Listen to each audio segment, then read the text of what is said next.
The first time everything almost broke, it happened in broad daylight, under a sky so painfully blue it felt like a lie. I remember standing on the edge of the sidewalk outside a glass-fronted cafe, the city moving around me like nothing important was happening, while my heart hammered as if it already knew this day would change everything. I was just an assistant, invisible by design, the kind of person who blends into the background carrying coffee and calendars. But that afternoon, I stepped into a moment that would rewrite the quiet rules I had been living by, and I had no idea that saving someone else might finally force me to look at my own life. Before we go any further, if you believe in kindness, second chances, and the quiet power of doing the right thing when no one expects it, please take a moment to like this video, comment, share it with someone who needs hope today, and subscribe to the channel Kindness Wave. Your support helps stories like this reach hearts that need them. My name is Ian Mercer, and for 3 years I had worked at a fast-growing architecture firm that lived on sunlight and ambition. The office was filled with tall windows, pale wood desks, and people who spoke in deadlines. At the center of it all was my boss, Celeste Rowan, a woman known for her sharp mind and relentless standards. She was respected, sometimes feared, and rarely understood. People saw the confidence, the tailored suits, the way she commanded rooms before noon. What they did not see was the loneliness that followed her through hallways like a shadow, or the way she stayed late not just to work but to avoid going home to silence. I saw it because I was there when the office emptied, when the light shifted from bright white to soft gold, when the world slowed enough to reveal truth. Celeste had been trying to date again, something the office buzzed about in whispers. It surprised people, as if success should cancel out the need for connection. That afternoon, she had stepped out for a lunch date that was supposed to be casual and hopeful. I knew because she had asked me to move a meeting, her voice lighter than usual, almost nervous. Hours passed. The meeting she had postponed came and went. Her phone rang unanswered. By the time the sun stood directly overhead, something in my chest felt wrong.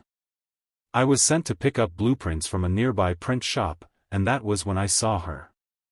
The cafe patio was full, sunlight bouncing off metal chairs, and there she sat at a corner table with a man whose posture radiated entitlement. Even from a distance, the energy felt heavy.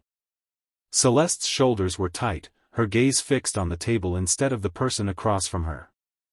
The man leaned forward too far, his presence invasive, his gestures sharp and impatient.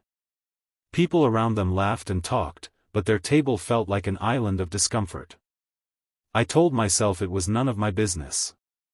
I told myself she was capable, that she did not need saving. But then I saw her hands clench around her glass, knuckles widening, and I remembered every time I had watched her carry the weight of everyone else without complaint. Something quiet and stubborn rose in me. Kindness does not always ask permission. Sometimes it just moves. I walked toward the table, my heart racing, rehearsing excuses. I pretended to check my phone, then looked up as if surprised to see her. I kept my voice calm, respectful, professional. I said there was an urgent issue at the office that needed her immediate attention, that a client had arrived early and specifically asked for her. It was a lie, but it was wrapped in concern, not drama. Celeste looked up at me, and for a split second, her eyes widened.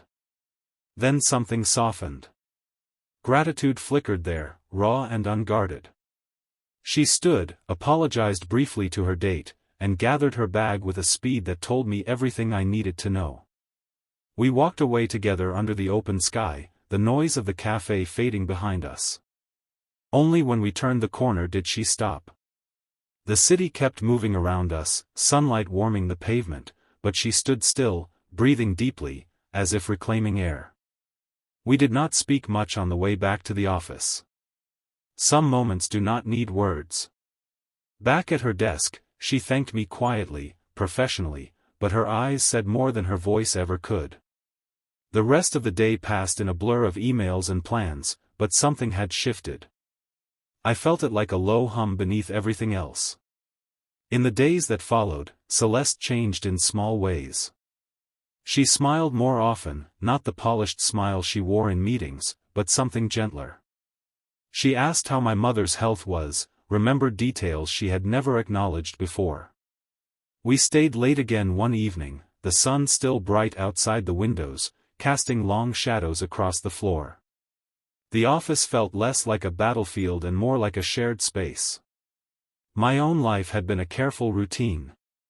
I had moved to the city with big dreams and a heavy past, carrying the lessons of disappointment and restraint.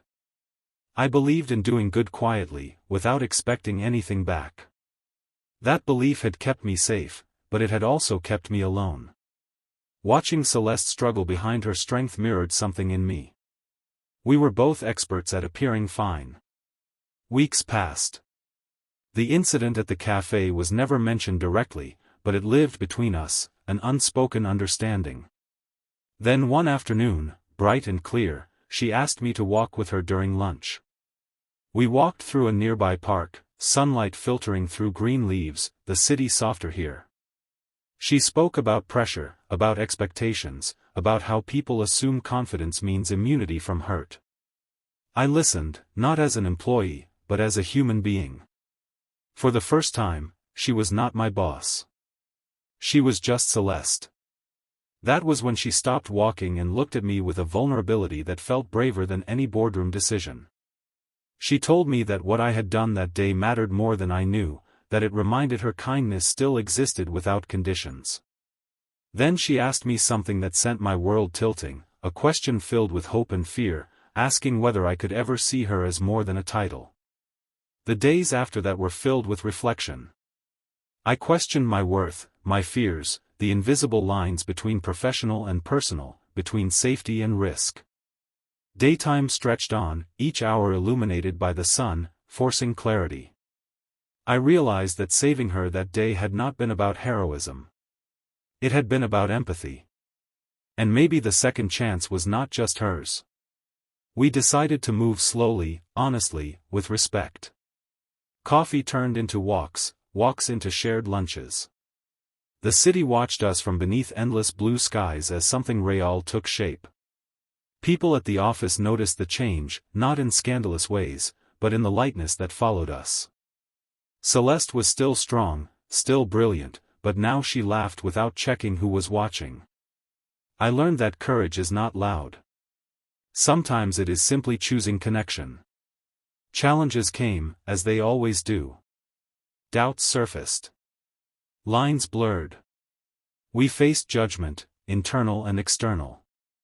But every time uncertainty crept in, I remembered that cafe patio, the sun overhead, the moment kindness spoke before fear could silence it. We communicated, set boundaries, protected what mattered. Now, when I think back to that day, it feels cinematic, like a turning point filmed in natural light. Not because it was dramatic, but because it was real. It reminded me that the smallest act can ripple outward, changing lives in ways we never plan. If this story has touched your heart, if it has reminded you of a moment when someone showed up for you or when you wished you had been braver, please take a moment now to like this video, share it with someone you care about, and stay connected with Kindness Wave. Your engagement helps keep stories of empathy and hope alive. And before the ending, I have one special request for you. Please comment below and tell us what kindness means to you, or share a moment when a second chance changed your life. Your words might be exactly what someone else needs to read today. In the end, I did not just save my boss from a terrible date. I saved a version of myself that believed kindness should stay quiet and unseen. Under the open daylight, with nothing hidden by darkness, I learned that sometimes the bravest thing you can do is step forward, speak up, and allow your life to change.